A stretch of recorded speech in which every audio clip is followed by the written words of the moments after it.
गर्मियों के दिन। कहानी कमलेश्वर। चुंगी दफ्तर खूब रंगा चुंगा है। उसके फाटक पर इंद्रधनुषी आकार के बोर्ड लगे हुए हैं।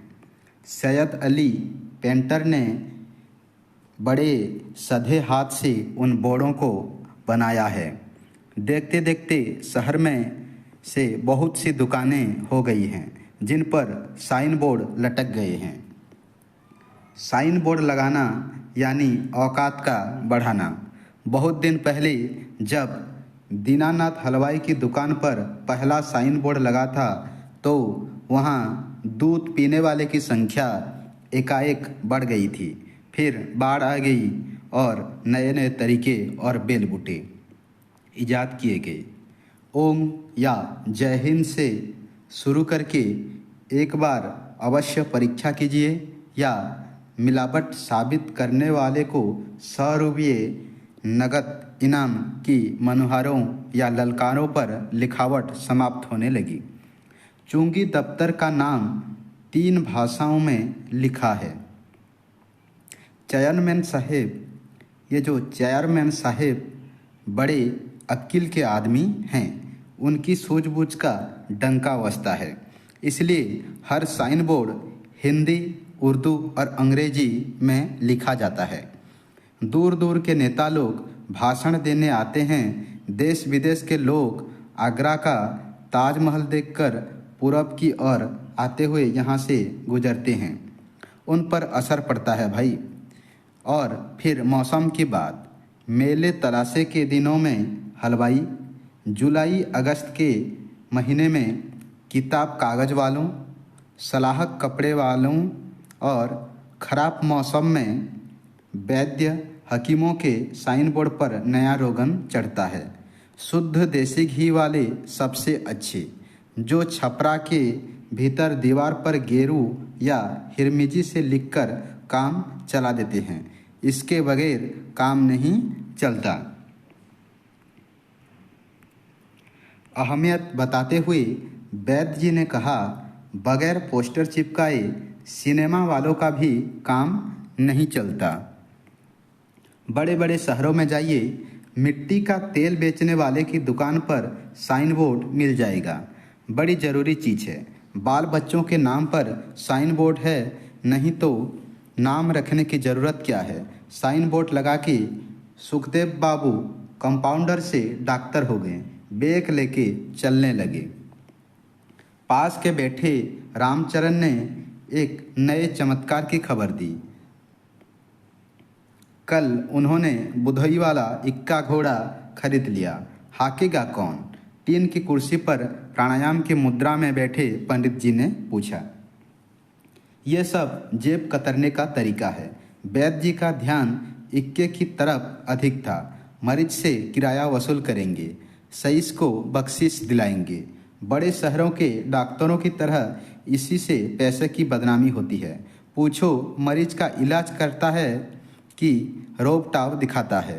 अंग्रेजी आले लगाकर मरीज की आधी जान पहले सुखा डालते हैं।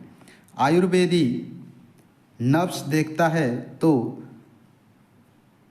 दूर चेहरा देख के रोग बता देता है। इक्का घोड़ा इसमें क्या करेगा? थोड़े दिन बाद देखना उनका सईस कंपाउंडर हो जाएगा। कहते कहते वैद्य जी बड़ी घिसी हुई हंसी में हंस पड़े। फिर बोले, कौन क्या करे भाई, डॉक्टरी तो तमाशा बन गई है। वकील मुख्तार के लड़के डॉक्टर होने लगे। खून और संस्कार से बात बनती है, हाथ में जस आता है। वैद्य का लड़का वैद्य होता है। आधी विद्या लड़कपन में जड़ी बूटियाँ कूटते पीसते आ जाती है। तोला मासा रत्ती का ऐसा अंदाज हो जाता है कि औषधि अशुद्ध हो ही नहीं सकता। औषधि का चमत्कार उसके बनाने की विधि में है। धन्वंतरी। वैद्य जी आगे कहने जा रहे थे कि एक आदमी को दुकान की ओर आते देख चुप हो गए और बैठे हुए लोगों की ओर कुछ इस तरह देखते देखने सुनने लगे कि वे गप्पे लड़ाने वाले फालतू आदमी न होकर उनके रोगी हों। आदमी के दुकान पर चढ़ते ही वैद्य जी ने भांप लिया। कुंठित होकर उन्होंने उसे देखा और उदासीन हो गए। लेकिन दुनिया दिखवा भी कुछ होता है। हो सकता है कल यही आदमी बीमार पड़ जाए या इसके घर में किसी को रोग घेर ले। इसलिए अपना व्यवहार और पेशे की गरिमा चौकस रहनी चाहिए। अपने को बटोरते हुए उन्होंने कहा, कहो भाई, राजी खुशी। उस आदमी ने जवाब देते हुए सीरे की एक कनस्टरिया सामने कर दी। यह ठाकुर साहब ने रखवाई है, मंडी से लौटते हुए लेते जाऊंगे 1-1:30 बजे के करीब। उस वक्त दुकान बंद रहेगी। वैद्य जी ने व्यर्थ के काम से उबते हुए कहा, हकीमों वैद्यों की दुकानें दिन भर नहीं खुली रहती। व्यापारी थोड़ी ही हैं भाई, पर फिर किसी अन्य दिन और अवसर की आशा ने जैसे ज़बरदस्ती कहलवाया। खैर, उन्हें दिक्कत नहीं होगी। हम नहीं होंगे तो बगल वाली दुकान से उठा ले, मैं रखता जाऊंगा। आदमी के जाते ही वैद्य जी बोले, शराबबंदी से क्या होता है? जब से हुई तब से कच्ची शराब की भट्टियाँ घर घर चालू हो गई। सीरा घी के भाव बिकने लगा और इन डॉक्टरों को क्या कहिए, इनकी दुकानें होली बन गई है। लाइसेंस मिलता है दवा की तरह इस्तेमाल करने का, पर खुलेआम जिजर बिकता है, कहीं कुछ नहीं होता। हम भंग अफीम की एक पुड़िया चाहे तो तहसील देनी पड़ती है, जिम्मेदारी की बात है, पंडित जी ने कहा। अब जिम्मेदार वैद्य ही रह गए हैं, सबकी रजिस्ट्री हो चुकी है। भाई, ऐसे ऐरे गहरे पचकल्याणी जितने घूस आए थे उनकी सफाई हो गई। अब जिसके पास रजिस्ट्री होगी वही वैदक कर सकता है। चूरन वाले वैद्य बन बैठे थे, सब खत्म हो गए। लखनऊ में सरकारी जांच पड़ताल के बाद सही मिली है। वैद्य जी की बात में रस न लेते हुए पंडित उठ गए। वैद्य जी ने भीतर की तरह कदम बढ़ाते और औषधालय का बोर्ड लिखते हुए चंदर से बोले, सफ़ेदा गाढ़ा है बाबू, तारपीन मिला लूँ। और वे एक बोतल उठा लाए जिस पर अशोकारिष्ट का लेबल था। इसी तरह न जाने किन किन औषधियों की शरीर रूपी बोतलों में किस किस पदार्थ की आत्मा भरी है। सामने की अकेली अलमारी में बड़ी बड़ी बोतलें रखी हैं जिन पर तरह तरह के अरिष्टों और आसवों के नाम चिपके। सिर्फ पहली कतार में वे शीशियाँ खड़ी हैं, उनके पीछे ज़रूरत का और सामान है। सामने की मेज पर सफ़ेद शीशियाँ की एक पंक्ति है जिसमें कुछ स्वादिष्ट चूरन, लवण भास्कर आदि है। बाकी में जो कुछ भरा है उसे केवल वैद्य जी जानते हैं। तारपीन का तेल मिलाकर चंदर आगे लिखने लगा, प्रो कविराज नित्यानंद तिवारी। ऊपर की पंक्ति श्री धन्वंतरी औषधालय स्वयं वैद्य जी लिख चुके थे। सफ़ेद के वे अक्षर ऐसे लग रहे थे जैसे रुई के फाहे चिपका दिए हों। सफ़ेदे के वे अक्षर ऐसे लग रहे थे जैसे रुई के फाहे चिपका दिए हों। ऊपर जगह खाली देखकर वैद्य जी बोले, बाबू ऊपर जय हिंद लिख देना, ऊपर जय हिंद लिख देना। और यह जगह बच रही है, इसमें एक और द्राक्षा सब की बोतल, दूसरी ओर खरल की तस्वीर। आर्ट हमारे पास मिडिल तक था, लेकिन यह तो हाथ सधने की बात है। चंदर कुछ ऊब सा रहा था, खामखा पकड़ा गया। लिखावट अच्छी होने का यह पुरस्कार उसकी समझ में नहीं आ रहा था। बोला, किसी पेंटर से बनवाते, अच्छा खासा लिख देता। वो बात नहीं आएगी। अपना पसीना पोंछते हुए उसने कूची नीचे रख दी। 5 रुपया मांगता था बाबू, 2 लाइन के 5 रुपये। कौन मांगता था? पेंटर। अब अपनी मेहनत के साथ यह साइन बोर्ड 10-12 आने का पड़ा। ये रंग एक मरीज दे गया था। बिजली कंपनी का पेंटर बदहज़मी से परेशान था। 2 खुराकें बनाकर दे दी, पैसे नहीं लिए। सो वह 2-3 रंग और थोड़ा सा वार्निश दे गया। 2 बक्स रंग गए। यह बोर्ड बन गया और एकाध कुर्सी रंग जाएगी। तुम बस इतना लिख दो, लाल रंग का शेड हम देते रहेंगे, हाशिया तिरंगा खिलेगा। वैद्य जी ने पूछा और स्वयं स्वीकृति भी दे दी। चंदर गर्मी से परेशान था। जैसे जैसे दोपहरी नज़दीक आती जा रही थी, सड़क पर धूल और लू का जोर बढ़ता जा रहा था। मुलाहिजे में चंदर मना नहीं कर पाया। पंखे से अपनी पीठ खुजलाते हुए वैद्य जी ने उजरज के काम वाले पटवारियों के बड़े बड़े रजिस्टर निकालकर फैलाने शुरू किए। सूरज की तपिश से बचने के लिए दुकान का एक किवाड़ भेड़ कर वैद्य जी खाली रजिस्टरों पर खसरा खतौनियों से नकल करने लगे। चंदर ने अपना पिंड छुड़ाने के लिए पूछा, ये सब क्या है वैद्य जी?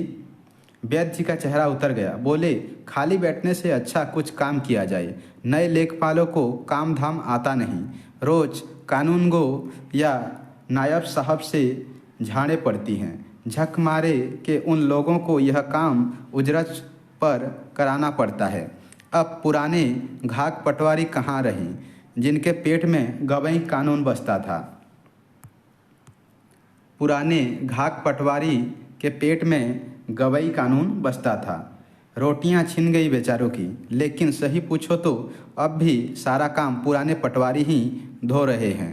नए लेखपालों की तनख्वाह का सारा रुपया इसी उजरत में निकल जाता है। पेट उनका भी है। तिया पांचा करके किसानों से निकाल लाते हैं। लाए ना तो खाएं क्या। 2-3 लेखपाल अपने हैं, उन्हीं के कभी कभार हल्का भारी काम मिल जाता है। नकल का काम रजिस्टर भरने हैं। बाहर सड़क वीरान होती जा रही थी। दफ्तर के बाबू लोग जा चुके थे। सामने चुंगी में खस की टट्टियों पर छिड़काव शुरू हो गया।